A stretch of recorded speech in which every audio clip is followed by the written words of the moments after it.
Amin. Kasih tepuk tangan sorak-sorai bagi dia sekali lagi karena dia yang layak menerima yang terbaik daripada kita. Puji Tuhan, silakan duduk kembali dalam hadirat Tuhan, Bapak Ibu Saudara sekalian. Sekali lagi katakan shalom. Senang bisa beribadah minggu bersama dengan Anda sekalian. Dan saya meyakini bahwa kesetiaan Tuhan itu tak pernah berubah di dalam kehidupan kita. Itu yang membuat kita tidak perlu takut, ragu dan khawatir berhadapan dengan situasi kondisi yang tidak menentu dalam perjalanan hidup kita. Sebelum saya bagikan firman Tuhan, ada video singkat yang menceritakan bagaimana salah satu satelit yang dari menyelesaikan visi Tuhan 2030-300, satelit itu ada di kota Purwokerto, dan saya berharap sedikit laporan kemenangan ini bisa membuat kita mengerti apa yang sedang dikerjakan di regional kita Gereja Mawar Syaron di Jawa Tengah dan DIY. Dan saya tentu saja minta supaya Bapak Ibu Saudara berdoa dan mendukung bagi perintisan-perintisan gereja dan kita rindu menyelesaikan 2030-300. Kita akan saksikan video singkat berikut ini.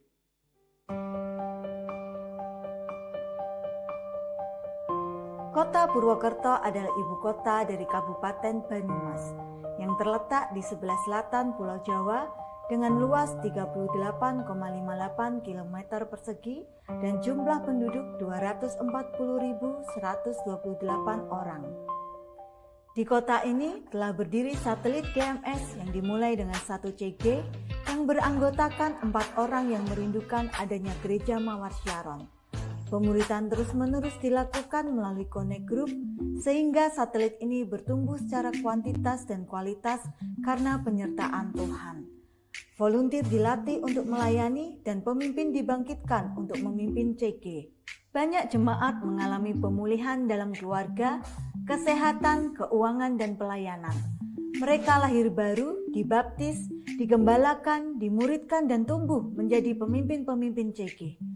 Ibadah minggu sudah dilakukan secara rutin dengan disertai ibadah Eagle Kids.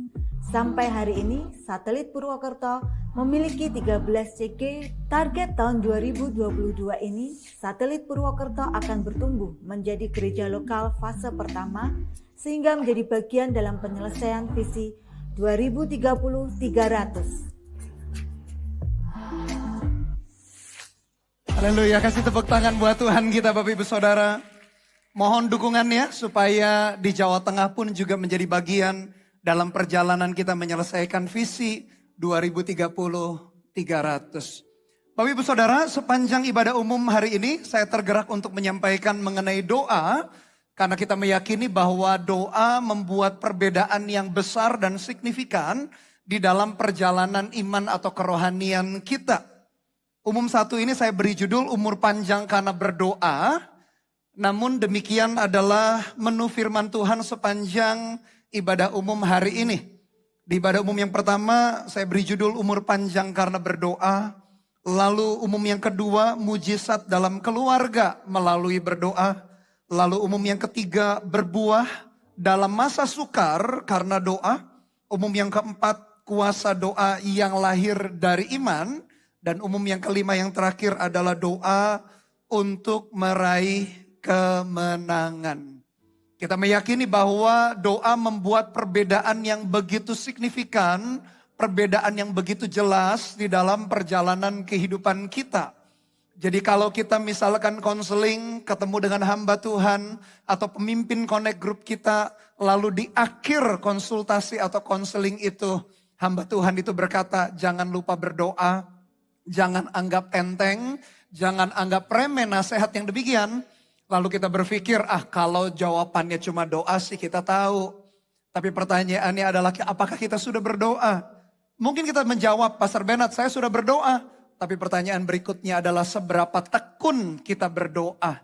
Karena berdoa membuat perbedaan yang begitu jelas di dalam perjalanan kehidupan kita. Dan umum yang pertama saya beri judul adalah umur panjang karena berdoa. Mari buka Alkitab kita bersama-sama di dalam kitab 2 Raja-Raja pasal yang ke-20 ayat yang pertama sampai ayat yang ke-11. Bagaimana kita melihat perbedaan ketika ada orang yang berdoa. Saya berharap saya berdoa juga supaya Bapak Ibu Saudara punya gaya hidup yang demikian. Tidak menganggap doa sebagai sesuatu yang kuno. Tetapi doa betul-betul ada terobosan, ada jawaban-jawaban yang luar biasa ketika seseorang berdoa. Mari kita perhatikan 2 Raja-Raja 20 ayat yang pertama dikatakan demikian. Pada hari-hari itu Hizkia jatuh sakit dan hampir mati. Lalu datanglah Nabi Yesaya bin Amos dan berkata kepadanya, beginilah firman Tuhan, sampaikanlah pesan terakhir kepada keluargamu. Lalu dikatakan sebab engkau akan mati dan tidak akan sembuh lagi. Saya bayangkan antara Raja Hizkia dengan dengan Yesaya bin Amos, sama-sama nggak enak ini dalam kondisinya. Raja Hizkia sakit, jelas kondisi yang tidak mengenakan. Tapi bagi Nabi Yesaya yang menyampaikan firman Tuhan pun juga nggak enak. Sebagai seorang hamba Tuhan, kalau ada seorang jemaat sakit, tentu saja kita belajar untuk menguatkan iman daripada jemaat yang sakit itu. Demikian juga kalau saya diminta mendoakan ada jemaat atau ada seseorang yang sakit, saya akan bulatkan iman saya untuk minta kesembuhan atau minta yang terbaik terjadi di dalam kehidupan seseorang. Nah, saya bayangkan Nabi Yesaya bin Amos ketika menyampaikan pesan Tuhan kepada Raja Hizkia pun tak mudah. Karena dia harus menyampaikan mengenai kondisi Hizkia yang lagi sakit keras dan akan berujung kepada kematian. Seorang nabi menyampaikan pesan Tuhan dan Yesaya menyampaikan pesan secara final. Sudah akhir, seolah-olah tidak bisa ditawar. Karena Yesaya mendengar apa yang Tuhan katakan di dalam hidupnya mengenai Hizkia dan disampaikannya, sampaikan pesan kepada keluargamu Hizkia, sebab engkau sakit dan engkau tidak akan sembuh lagi. Sebuah pesan yang tidak mudah.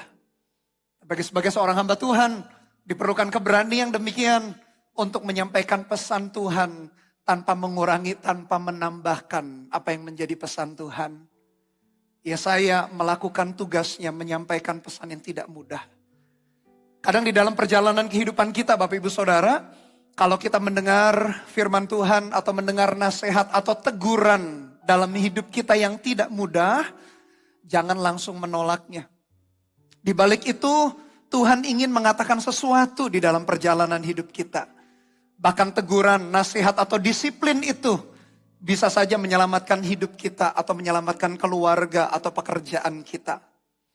Dalam perjalanan hidup kita, kita yakin bahwa bagi Tuhan itu tidak ada sesuatu yang rahasia. Nabi Yesaya menyampaikan dengan tepat apa yang menjadi maksud Tuhan bagi Raja Hizkia. Dan ternyata Raja Hizkia pun dalam kondisi yang tidak mudah, dalam kondisi yang sakit. Siapa yang ingin, siapa yang mau kondisinya sakit. Ketika kita mengalami sakit penyakit secara fisik, Bapak Ibu Saudara, kita yang mengalami sakit penyakit pun tidak mudah, tidak bisa beraktivitas. Keluarga yang menemani kita pun juga akhirnya waktunya tersita untuk bisa mendampingi kita. Belum lagi kita keluarkan harta untuk pembiayaan daripada treatment atau pengobatan. Kondisi yang tidak mudah di dalam kehidupan Hizkia yang sakit keras. Mungkin Bapak Ibu Saudara hari ini kita pun mengalami kondisi yang sulit, kondisi yang sukar. Entah mengalami pergumulan sakit penyakit juga secara fisik. Atau mungkin tubuh kita sehat, tapi kita mengalami pergumulan yang lain. Entah itu keuangan, pekerjaan atau bisnis. Atau anak-anak kita. Atau mungkin apapun di dalam hidup kita. Pergumulan itu atau tantangan masalah bisa datang silih berganti dalam kehidupan ini. Dan apalagi kalau dilihat riwayat perjalanan Raja Hizkia. Kalau Hizkia seorang raja yang lalim, raja yang fasik, raja yang semena-mena hidup tidak takut akan Tuhan, lalu dia mengalami penderitaan, mungkin kita lebih maklum. Tapi ternyata tidaklah demikian dengan Hizkia. Kalau kita perhatikan bagaimana riwayat perjalanan Hizkia menjadi seorang raja, ternyata Hizkia itu adalah seorang raja yang luar biasa, seorang raja yang takut akan Tuhan. Kalau kita memperhatikan pasal-pasal sebelumnya, saya catat minimal ada 5 kondisi Raja Hizkia yang menunjukkan sebetulnya loh Bapak Ibu Saudara. Hizkia itu benar-benar membangun hidupnya itu dengan baik.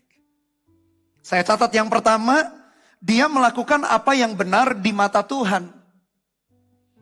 Dalam pasal 18 kitab 2 Raja-Raja ayat yang ketiga, dikatakan bahwa Hizkia itu raja yang hidupnya benar atau takut akan Tuhan.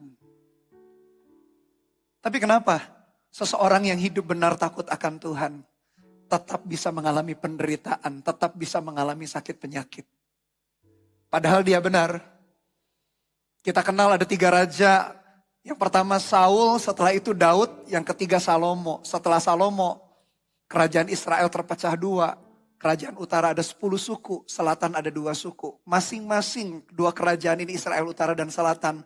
Masing-masing setelah Salomo punya raja yang hidupnya ada yang benar, ada yang tidak takut akan Tuhan. Tapi lebih banyak raja yang tidak benar. Tapi lain dengan Hizkia. Hizkia hidup benar di hadapan Tuhan. Dia sungguh-sungguh, dia takut akan Tuhan. Tapi kenapa ya? Ternyata dia tetap mengalami penderitaan, mengalami hal yang tidak mudah. Lalu hal yang kedua yang saya catat, Hizkia adalah raja yang menjauhkan bukit pengorbanan dan meremukan tugu berhala. Ditulis dalam 2 Raja-Raja 18 ayat yang keempat. Bukan hanya benar takut akan Tuhan, dia menjauhkan bukit pengorbanan, meremukan tugu berhala. Waktu itu bangsa Israel masih menyembah, salah satunya adalah patung ular tembaga namanya Nehustan. Itu dibuat sejak zaman Musa. Jadi sedikit cerita, waktu bangsa Israel dalam perjalanan melewati padang gurun memasuki tanah Kanaan, karena mereka bersungut-sungut, mereka dipagut ular di padang gurun sehingga mati. Lalu Tuhan berpesan kepada Musa, dirikan ular tembaga. Ketika orang Israel melihat patung tembaga, ular tembaga itu, mereka yang melihatnya sembuh. Tapi akhirnya mereka memberhalakan patung ular tembaga itu yang namanya Nehustan. Sehingga bangsa Israel banyak yang tidak lagi kepada Tuhan, tetapi condong kepada patung ular tembaga itu. Di zamannya Hizkia akhirnya disingkirkan. Bayangkan Bapak Ibu Saudara, ini Raja Hizkia itu betul-betul takut akan Tuhan hidupnya, tapi di dalam pemerintahannya pun dia gak main-main, dia gak kompromi. Hal yang ketiga yang saya catat, hal yang ketiga adalah berpaut kepada Tuhan dan tidak menyimpang dari perintah Tuhan. Ditulis dalam 2 Raja-Raja 18 ayat 5 sampai yang ke-6. Kalau Alkitab menulis itu, Alkitab kita itu tidak pernah berlebih-lebihan, ya tidak pernah lebay bahasa sekarang. Kalau betul-betul Hizkia ditulis tidak menyimpang dari perintah Tuhan, ya memang seperti itulah hidupnya. Jadi ini orang itu lurus, saleh. Dia nggak menyimpang dari perintah Tuhan. Lalu hal yang keempat yang saya catat, Hizkia adalah raja yang kemanapun ia berperang. Di dalam ayat 2 Raja-Raja 18 ayat 7 dicatat demikian, selalu beruntung. Beruntung itu kan berarti selalu dia disertai Tuhan. Bangsa apapun yang dia hadapi, dia selalu menang, selalu beruntung. Lalu yang terakhir, Hizkia pun di dalam karir militernya, dia berhasil mengalahkan orang Filistin di dalam 2 Raja-Raja 18 ayat yang ke-8. Kalau kita lihat minimal 5 hal ini yang dilakukan Hizkia yang ditulis di dalam Alkitab kita bisa menyimpulkan ini raja yang takut akan Tuhan, raja yang lurus, raja yang saleh, raja yang mengembangkan kerajaannya dengan baik. Kerajaan Israel sebagai umat pilihan Tuhan di waktu itu dihandle, dikelolanya dengan bijaksana, dengan takut akan Tuhan. Bahkan sungguh-sungguh karena dia takut akan Tuhan, dia mengalami keberuntungan, kemenangan demi kemenangan. Jadi kalau bisa dibilang Raja Hizkia punya track record yang baik. Tetapi di dalam 2 Raja-Raja 20 tadi ayat yang pertama, langsung dikatakan Hizkia itu sakit keras. Dan sebentar lagi mati, meninggal dunia. Dan Tuhan berpesan, penyakit ini tidak akan pernah sembuh. Kadang-kadang kita berpikir, atau mungkin jadi bimbang dan ragu, ketika kita sudah berusaha hidup benar di hadapan Tuhan. Lalu masalah menghimpit kita. Masalah datang silih berganti dalam perjalanan hidup kita. Kalau itu yang kita alami, Bapak Ibu Saudara, jangan cepat-cepat mengambil kesimpulan atau keputusan bahwa kita harus meninggalkan Tuhan atau bahwa Tuhan adalah pribadi yang jahat. Atau pribadi yang tidak mengerti, atau pribadi yang tidak peduli dengan kita. Saya yakin Tuhan kita itu sangat mengasihi kita, sangat mempedulikan kita, sangat menyayangi kita. Dia sekali-kali tidak akan pernah meninggalkan, dia sekali-kali tidak akan pernah membiarkan kita. Meskipun kita merasa kita sudah benar, kita sudah melakukan A, B, C, D, melakukan firman Tuhan, kita sudah melayani, kita sungguh-sungguh ikut Tuhan, kita gak korupsi, kita gak selingkuh, kita gak lakukan dosa ini dan itu.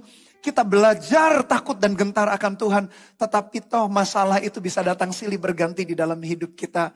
Peganglah firman Tuhan bahwa Tuhan itu turut bekerja di dalam segala sesuatu untuk mendatangkan kebaikan bagi orang-orang yang mengasihi Dia. Yang percaya katakan amin, Bapak Ibu Saudara, amin. Tuhan tidak akan pernah meninggalkan kita. Dan itu yang Hizkia alami di dalam perjalanan kehidupannya. Dan mari kita lihat ayat yang kedua. Apa respon Hizkia? Ini justru yang menentukan. Ayat yang kedua, lalu Hizkia memalingkan mukanya ke arah dinding dan ia berdoa kepada Tuhan. Doanya demikian. Tuhan, ingatlah kiranya bahwa aku telah hidup di hadapan-Mu dengan setia dan dengan tulus hati. Dan bahwa aku telah melakukan apa yang baik di mata-Mu. Kemudian menangislah Hizkia dengan sangat. Masalah boleh datang silih berganti dalam hidup kita. Namanya manusia selalu begitu, Bapak Ibu Saudara. Namanya manusia tak kebal daripada masalah tantangan. Kadang kita bisa di atas, kadang kita bisa di bawah. Bukan berarti kita berharap atau kita melihat bahwa Tuhan itu jahat ketika kita di bawah atau di lembah kehidupan. Tapi namanya hidup manusia begitu. Kita yang jaga kesehatan saja bisa sakit. Kita yang jaga bisnis, pekerjaan, karir kita saja dengan benar, dengan baik. Bisnis kita bisa kolaps. Kita bisa dipecat, karir kita juga bisa berhenti. Namanya manusia. Kadang hidup kita bisa di atas dan di bawah. Bukan berarti Tuhan merancang yang jelek dalam hidup kita. Tapi itulah kehidupan manusia. Tetapi di atas semua apa yang terjadi dalam hidup kita, respon kita yang menentukan. Jadi mau kita menghadapi masalah atau tidak menghadapi masalah, respon hati kita. Bahkan saya menemukan Bapak Ibu Saudara, banyak orang yang di dalam kondisi yang baik, berhasil dan sukses. Lebih banyak yang meninggalkan Tuhan. Jadi kalau kita berpikir, kalau hidup kita diberkati, disertai Tuhan, kita hidup sukses sesuai dengan apa yang kita rancang, lalu kita akan menjadi orang yang berbahagia. Kita akan menjadi orang yang hidup takut dan gentar akan Tuhan. Belum tentu. Banyak orang yang justru berhasil sukses dalam hidupnya atau sembuh dari penyakitnya, justru meninggalkan Tuhan. Jadi sebetulnya bukan di atas, bukan di bawah. Karena pasti masalah datang silih berganti, kemenangan pun akan datang di dalam hidup kita. Tapi justru yang Tuhan harapkan dalam perjalanan iman kita adalah bagaimana kita meresponinya. Hizkia mengambil respon yang tepat. Ayat yang kedua, Hizkia memalingkan mukanya ke arah dinding dan ia berdoa kepada Tuhan. Respon yang tepat. Ia berdoa. Dan kalau kita pelajari riwayat perjalanan Hizkia, ternyata Hizkia itu memang punya gaya hidup berdoa. Di pasal sebelumnya, pasal 19, ketika dia berhadapan dengan Raja Sanherib, Raja Asyur itu, mengancam bangsanya, dia berdoa kepada Tuhan. Mendengar ancaman itu, dia berdoa kepada Tuhan. Jadi Hizkia sepanjang perjalanan kehidupannya, dia telah membangun hidupnya di dalam takut dan gentar akan Tuhan. Dia telah membangun gaya hidup yang berdoa. Tidak heran ketika ada sakit penyakit yang dia hadapi, otomatis seperti orang melatih refleks, gerakan refleks. Kalau orang terbiasa melatih gerakan refleks, melatih tubuhnya seimbang dengan baik. Ketika dia mau terjatuh, refleks tangannya atau bagaimanalah, dia langsung. Karena badannya sudah terbiasa. Demikian dengan Hizkia. Yang dia latih adalah otot doanya. Sehingga di dalam kondisi yang tidak mudah, ketika dia menghadapi sakit penyakit, langsung dia berdoa. Kalau hari-hari ini kondisi kita baik-baik, Bapak Ibu Saudara, latihlah kebiasaan atau gaya hidup berdoa. Atau kalau hari-hari ini kondisi kita tidak baik, jangan lupa juga berdoa. Kondisi di atas, kondisi di bawah, kondisi sukar, kondisi mudah, selalu datang dalam hidup kita. Tapi bagaimana cara kita meresponi, cara kita menyikapi. Hizkia memalingkan mukanya dan dia berdoa kepada Tuhan. Saya yakin Bapak Ibu Saudara kalau dulu Tuhan menjawab doa, hari ini dia menjawab doa, dan sampai selama-lamanya dia menjawab doa kita. Meskipun jawaban doa Tuhan sesuai dengan versinya, kadang dia berkata iya, kalau doa yang kita panjatkan persis seperti apa yang menjadi kehendak dia, atau dia jawab dengan perkataan tidak. Karena dia mengganti doa yang kita naikkan dengan jawaban doa yang terbaik menurut versi Tuhan. Atau Tuhan menjawab dengan jawaban tunggu. Karena kita yakin dan percaya Tuhan tidak pernah datang terlalu cepat. Tapi juga Tuhan tidak pernah datang terlambat dalam hidup kita. Tapi dia selalu menjawab doa-doa kita. Tergantung respon kita. Kondisi mustahil sekalipun divonis oleh Nabi Yesaya itu karena Yesaya mendengar suara Tuhan. Kamu gak akan sembuh. Bayangkan ini pendeta nabi besar yang menyampaikan pesan Tuhan. Seolah-olah tidak bisa dirubah lagi keputusan itu. Tapi kita mari perhatikan ketika seseorang berdoa. Ada sebuah jawaban yang luar biasa daripada Tuhan. Kita coba bandingkan Raja Hizkia dengan ada seorang raja lagi namanya Raja Ahasia. Kita bandingkan, kita lihat sejenak dalam 2 Raja-Raja pasal pertama, Bapak Ibu Saudara. Ayat yang kedua sampai ayat yang keempat.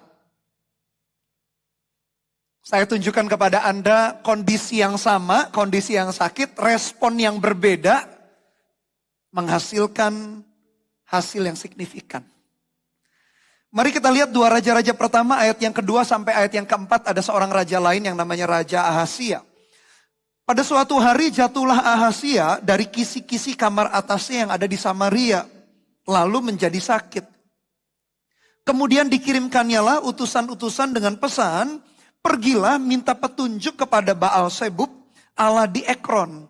Apakah aku akan sembuh dari penyakit ini? Tetapi berfirmanlah malaikat Tuhan kepada Elia orang Tisbe itu. Bangunlah, berangkatlah menemui utusan-utusan Raja Samaria dan katakan kepada mereka, apakah tidak ada Allah di Israel? Sehingga kamu ini pergi untuk meminta petunjuk kepada Baal Zebub, Allah di Ekron. Sebab itu beginilah firman Tuhan, engkau tidak akan bangun lagi dari tempat tidur di mana engkau berbaring. Sebab engkau pasti akan mati. Lalu pergilah Elia. Ternyata sebelum Raja Hizkia ada Raja Ahasia. Raja Ahasia juga sama. Dia jatuh dari kisi-kisi, lalu sakit dan mau mati. Perhatikan bagaimana 2 raja yang punya kondisi sakit. Responnya berbeda. Yang satu malah meresponi dengan cara pergi utusan-utusan itu untuk cari orang-orang yang minta petunjuk Allah kepada Baal Zebub. Bukan Tuhan yang benar. Ternyata kondisi kita. Kondisi boleh, kondisi yang sukar tidak mudah. Tapi respon kita nanti menentukan jawaban. Dari sini kita bisa belajar vonis yang sama. 2 raja ini sakit keras. Namun dengan respon yang berbeda, membawa hasil yang signifikan. Membawa hasil yang sangat jauh berbeda. Ternyata tergantung respon kita. Ternyata masih ada harapan Bapak Ibu Saudara. Kiri kanan kita mungkin boleh mengalami masalah yang sama. Tapi respon yang berbeda menghasilkan jawaban yang berbeda di dalam hidup kita. Apapun yang kita hadapi hari-hari ini, entah itu jalan buntu. Kita merasa gak ada lagi jawaban, gak ada lagi jalan keluar. Responi dengan tepat, responi dengan berdoa, menyerahkannya ke dalam tangan Tuhan. Dan minta anugerah, minta kemurahan daripada Tuhan. Doa yang kita naikkan, betul-betul bisa merubah perjalanan kehidupan kita.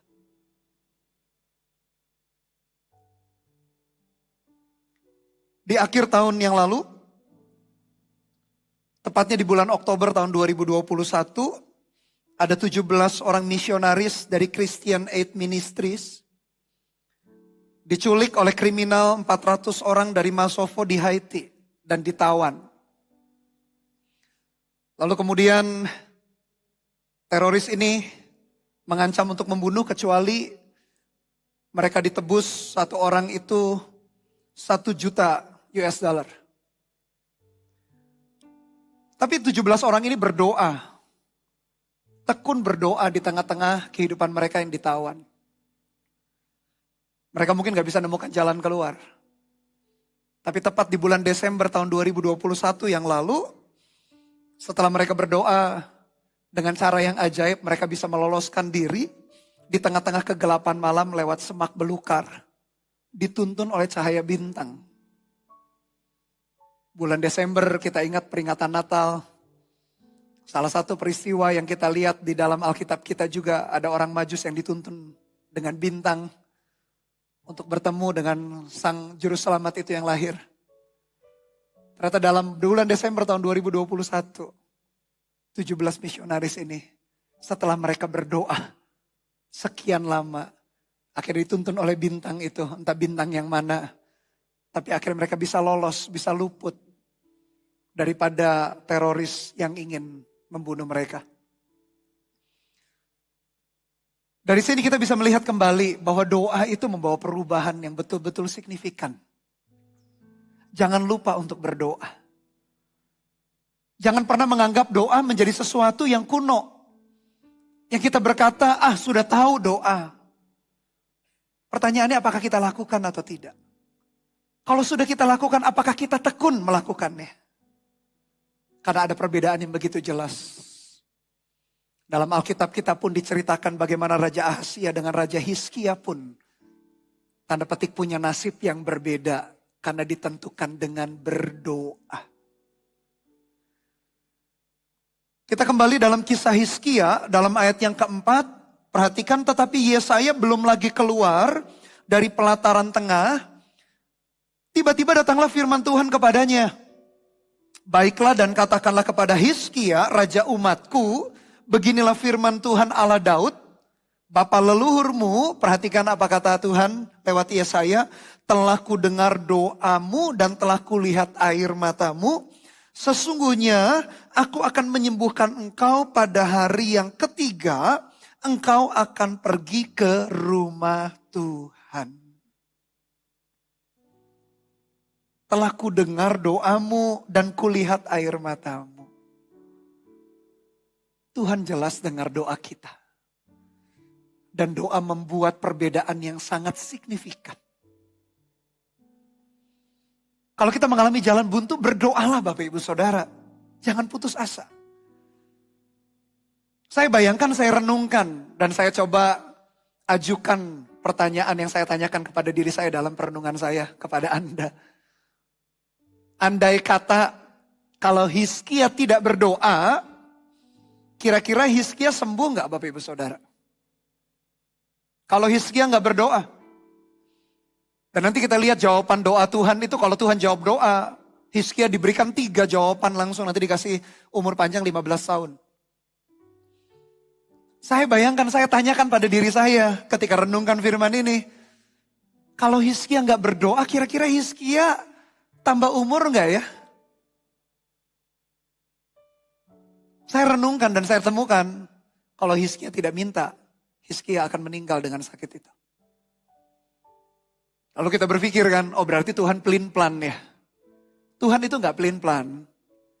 Kalau kita melihat dari sudut pandang Tuhan, apalagi kalau kita ingat perkataan Paulus, kalau mati itu keuntungan, kita yang mati atau meninggal dunia di dalam Tuhan, kita akan masuk ke dalam kehidupan kekal kan. Jadi kalau dilihat dari sudut pandang Tuhan, sebetulnya bukan sesuatu yang masalah karena orang meninggal dunia toh akhirnya bersama-sama dengan Tuhan. Tapi seperti yang Paulus katakan, kalau berarti hidup, berarti bekerja menghasilkan buah.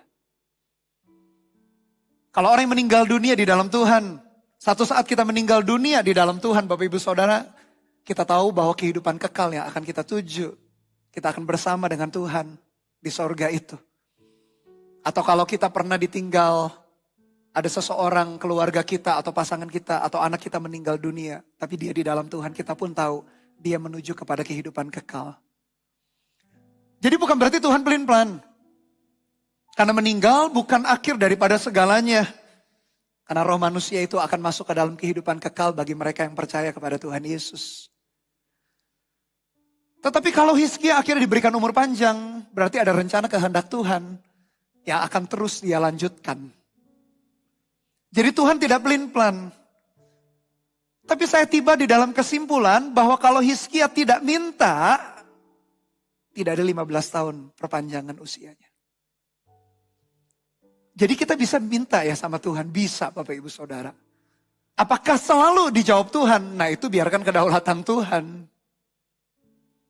Tapi saya bayangkan kalau kita tidak minta, ya dia tidak mengerjakan. Saya jadi teringat Lukas 11 ayat 9, saya bacakan bagi Anda Bapak Ibu Saudara. Lukas 11 ayat 9. Oleh karena itu aku berkata kepadamu, mintalah maka akan diberikan kepadamu, carilah maka kamu akan mendapat, ketoklah maka pintu akan dibukakan bagimu, karena setiap orang yang meminta menerima, dan setiap orang yang mencari mendapat, dan setiap orang yang mengetok baginya pintu dibukakan. Jadi boleh minta sama Tuhan, boleh lewat doa kita. Dengan sikap hati yang benar tentu saja. Dan biarkan jawaban doanya, kita tahu jawaban doa Tuhan itu pasti yang terbaik di dalam hidup kita. Satu saat Yesus bertemu dengan murid-muridnya. Dan dia berkata, sampai sekarang kamu belum meminta sesuatu pun dalam namaku, mintalah supaya diberikan kepadamu. Gak ada yang salah kita berdoa, kita minta. Asalkan segala sesuatunya kita serahkan kedaulatan jawaban akhirnya kepada Tuhan. Dan kalau jawaban doa itu diberikan kepada Tuhan, jangan tinggalkan Tuhan. Nanti kita lihat sedikit saja di akhir kisah hidup Hizkia. Dia sempat melenceng, dia sombong. Karena Tuhan menjawab doanya. Tapi ternyata kalau Hizkia tidak berdoa, tidak ada perpanjangan umur.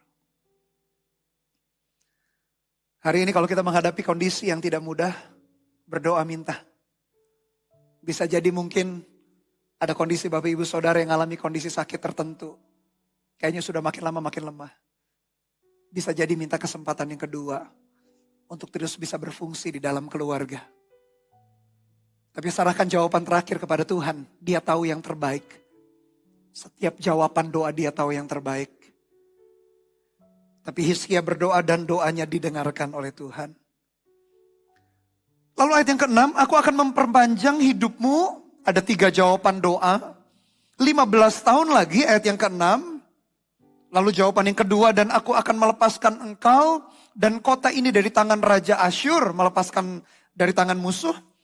Dan yang ketiga, aku akan memagari kota ini oleh karena aku.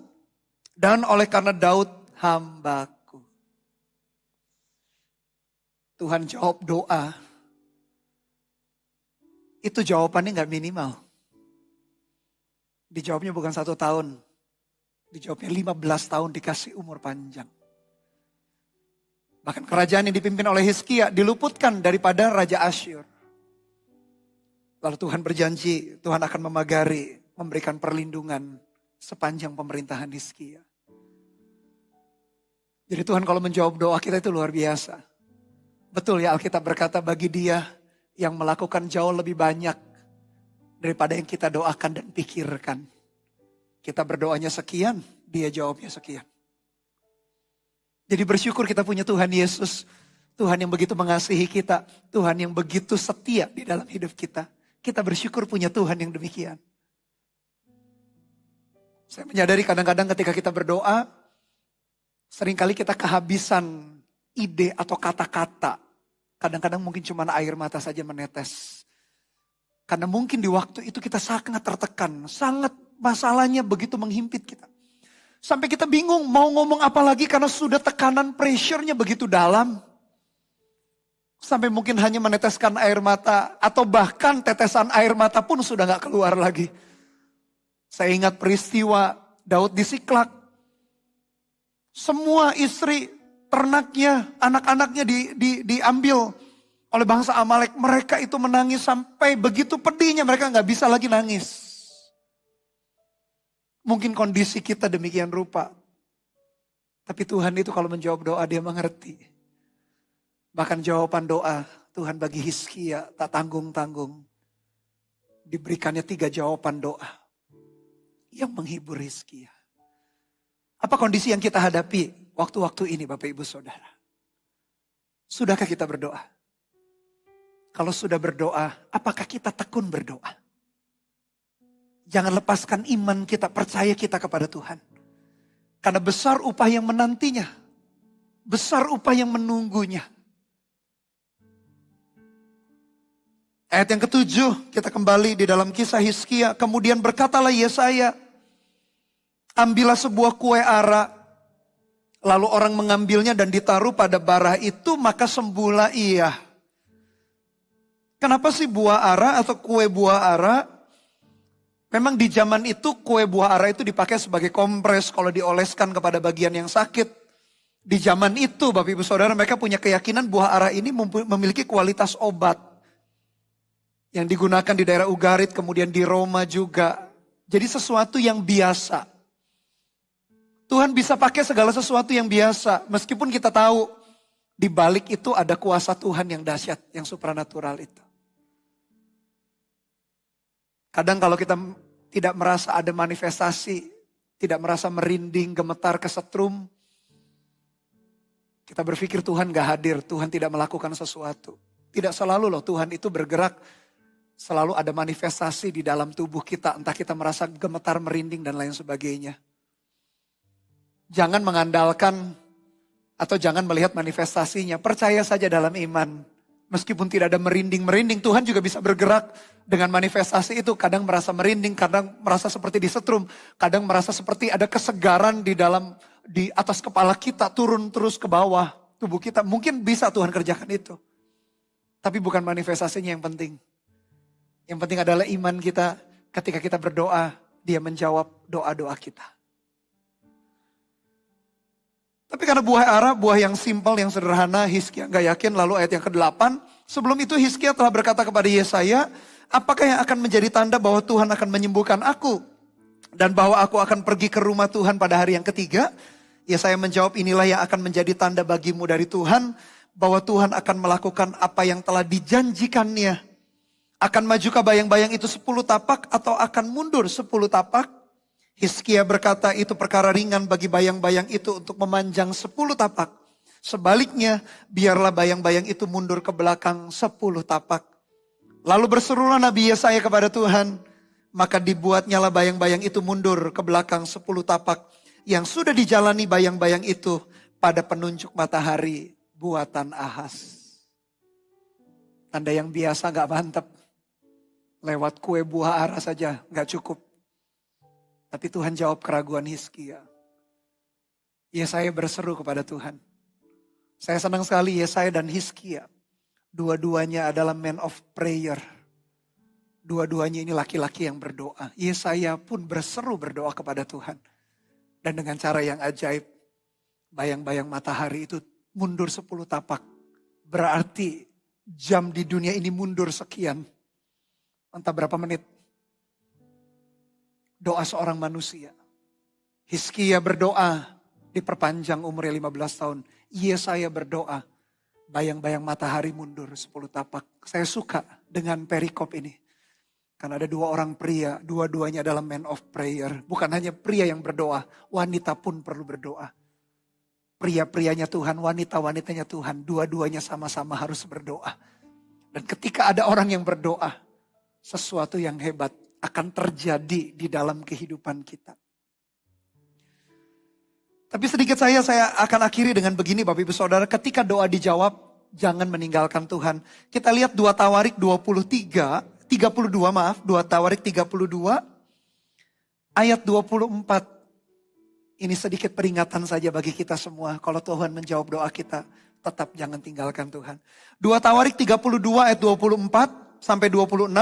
Pada hari-hari itu Hizkia jatuh sakit sehingga hampir mati. Perikop yang tadi kita baca, ia berdoa kepada Tuhan dan Tuhan berfirman kepadanya dan memberikannya suatu tanda ajaib. Maksudnya dia disembuhkan. Tetapi Hizkia tidak berterima kasih atas kebaikan yang ditunjukkan kepadanya. Karena ia menjadi angkuh. Sehingga ia dan Yehuda dan Yerusalem ditimpa murka. Ayat 26, tetapi ia sadar akan keangkuhannya itu. Dan merendahkan diri bersama-sama dengan penduduk Yerusalem. Sehingga murka Tuhan tidak menimpa mereka pada zaman Hizkia. Sedikit saja peringatan nasihat di ujung pelajaran mengenai Hizkia ini. Kalau Tuhan menjawab doa kita. Entah kita disembuhkan. Entah kita diberkatinya. Entah pekerjaan karir kita ada terobosan di sana. Entah pelayanan kita dibuatnya makin besar. Entah apapun doa yang dijawab Tuhan. Jangan angkuh, jangan tinggalkan Tuhan. Karena berkat yang kita terima. Oleh karena itu tadi di awal saya berkata, tidak tentu kalau kita di puncak kehidupan, lalu kita akan menjadi orang yang takut akan Tuhan yang saleh. Justru banyak orang yang di puncak kehidupan, justru semakin memandang rendah hal-hal rohani. Justru pergi meninggalkan Tuhan. Raja Hizkia diperpanjang umurnya 15 tahun, justru tidak berterima kasih. Dia jadi sombong, dia angkuh di pemerintahannya, dia tunjukkan kekayaan bangsanya kepada bangsa musuh. Dan Tuhan menegur, Tuhan marah karena engkau menunjukkan kekayaan itu. Seluruh yang ditunjukkan akan dibawa oleh Raja Babel, negara Babelonia itu. Kalau Tuhan menjawab doa kita, jangan tinggalkan Tuhan. Kalau Tuhan memperpanjang umur kita, kalau Tuhan memberkati pekerjaan kita, gunakanlah semua jawaban doa untuk menyelesaikan segala rencana dan kehendak Tuhan. Sehingga ketika Paulus berkata mati keuntungan, hidup berarti bekerja memberi buah. Demikian juga dengan jawaban demi jawaban doa. Jadi kalau doa kita dijawab lama oleh Tuhan, kita harus belajar, kita harus bersyukur. Karena seringkali jawaban doa yang cepat akan membuat kita menganggap enteng, menganggap remeh. Easy come, easy go. Sesuatu yang mudah diambil atau diperoleh, sesuatu itu juga akan mudah hilang. Seringkali Tuhan izinkan jawaban doanya cukup lama. Dilihat dari sudut pandang waktu kita. Supaya ketika jawaban doa itu kita terima. Kita tidak meninggalkan Tuhan. Kita menghargai jawaban doa itu. Dan kita selesaikan sampai garis akhir rencana kehendak Tuhan. Dari kisah mengenai Hizkia ada 3 aplikasi sederhana yang kita bisa lakukan Bapak Ibu Saudara. Aplikasi yang pertama, senantiasa berharap kepada Tuhan. Berharap saja hanya kepada Dia. Apapun kondisi yang kita hadapi, berharaplah. Yang kedua, sampaikan keinginan kita melalui doa. Ingat tadi perbedaan Ahazia dengan Hizkia, dua-duanya sakit. Tapi Hizkia meresponi dengan berdoa minta kepada Tuhan yang hidup. Hasilnya signifikan. Ahazia tetap mati karena sakitnya. Hizkia disembuhkan. Bahkan diperpanjang usianya 15 tahun.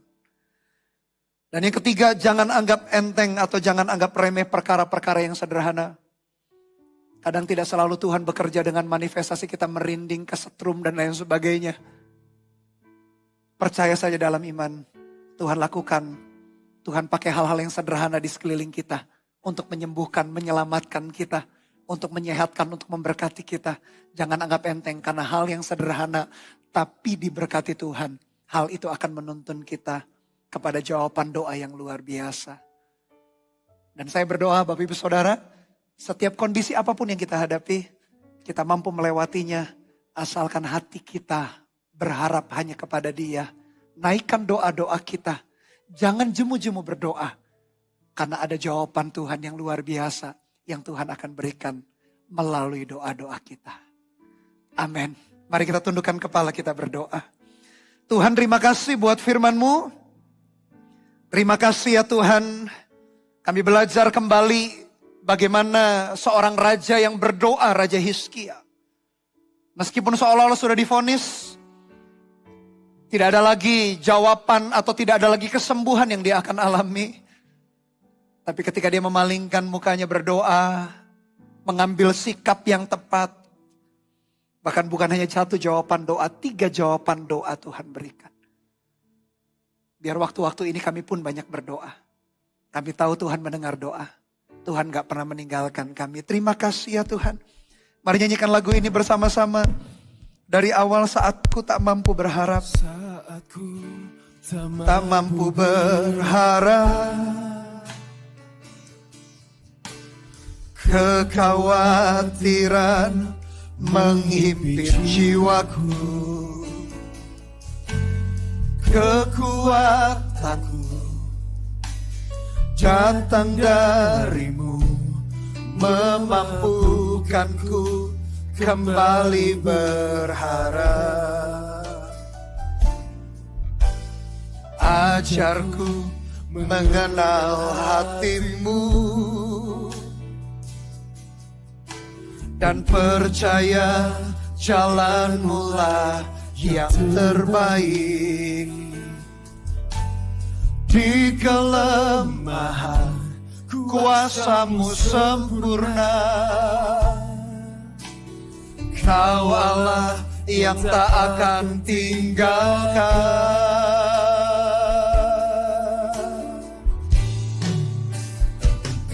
Ku percaya Engkau bekerja buat kebaikanku, walau belum ku melihat, namun kuasa-Mu sempurna. Katakan dengan iman, ku percaya. Ku percaya pasti Tuhan bukakan jalanku di waktu-Mu yang terbaik, surut kehendak-Mu. Katakan, ajarku mengenal hati-Mu. Mari kita bangkit berdiri bersama-sama. Katakan dengan hati kita, ajarku mengenal hati-Mu. Ini iman kami kepadamu ya Tuhan, dan percaya jalan-Mu lah yang terbaik. Haleluya. Di kelemahan kuasa-Mu sempurna, Kau Allah yang tak akan tinggalkan. Sama-sama kita serukan kepada Dia. Ini iman percaya kami kepadamu ya Tuhan. Engkau bekerja buat kebaikanku, walau belum ku melihat, namun kuasa-Mu sempurna.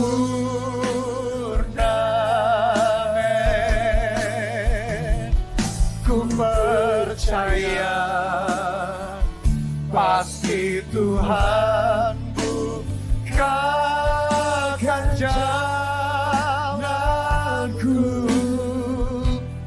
di waktu-Mu yang terbaik, surut kehendak-Mu. Sekali lagi katakan, ku percaya. Haleluya, kami angkat hati dan iman kami. Engkau bekerja buat kebaikanku, walau belum ku melihat, namun kuasa-Mu sempurna.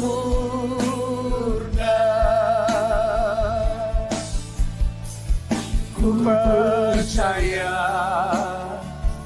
pasti Tuhan bukakan jalanku di waktu-Mu yang terbaik, surut kehendak. Sekali lagi dengan iman kita katakan kepada Dia, ku percaya, amin. Ku percaya Engkau bekerja buat kebaikanku,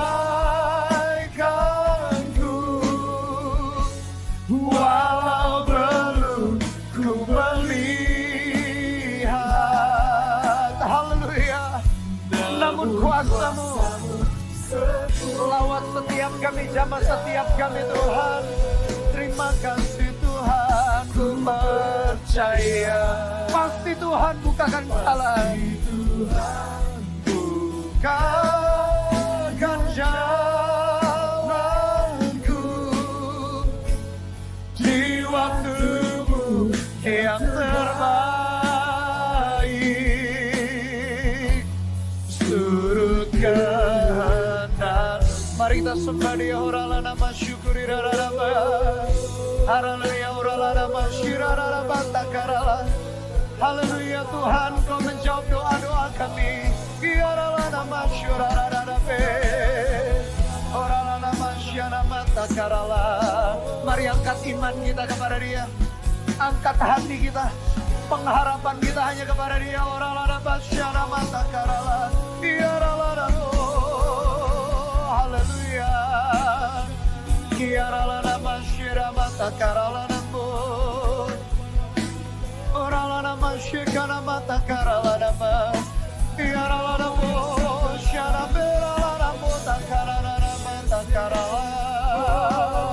Yarala nama shurara nama takarala nama. Yarala nama sharama takarala. Engkau menjawab doa-doa kami ya Tuhan. Kami angkat hati dan iman kami hanya padamu Yesus. Orala nama sharama takarala. Terima kasih Tuhan. Orala nama syirara nama takaini meteka. Orala nama. Terima kasih buat anugerah-Mu Tuhan. Orala nama syara mata karala. Haleluya. Sekali lagi katakan ku percaya Engkau bekerja kebaikanku, walau lalu ku melihat, namun kuasa-Mu sempurna. Ini iman percaya kami hanya padamu ya Yesus. Ku percaya pasti Tuhan bukakan jalanku. Bukakan jalanku di waktu-Mu yang terbaik. Surut kehendak-Mu. Biar musik saja mengalunkan lagu ini dengan lembut. Pejamkan mata kita sejenak. Renungkan firman yang baru saja kita dengar. Ada perbedaan yang begitu jelas antara orang yang berdoa dan tidak berdoa. Dan Tuhan menjawab doa. Hizkia dijawab doanya. Hari ini pun ketika kita berdoa, meskipun seolah-olah kita bertemu dengan jalan buntu, divonis ini dan itu, entah sakit penyakit, entah pekerjaan, keuangan, entah keluarga kita atau apapun juga. Serahkan vonis itu di tangan Tuhan. Minta kemurahannya, minta kebaikannya, minta kasih setianya dalam perjalanan hidup kita. Dan izinkan Dia menjawab sesuai dengan kemurahan hatinya, sesuai dengan kasih setianya. Tapi ada perbedaan yang begitu jelas antara Raja Ahasia yang tidak berdoa dengan Raja Hizkia. Oleh karena itu Bapak Ibu Saudara, apapun pergumulan kita, naikkan doa-doa kita hari ini.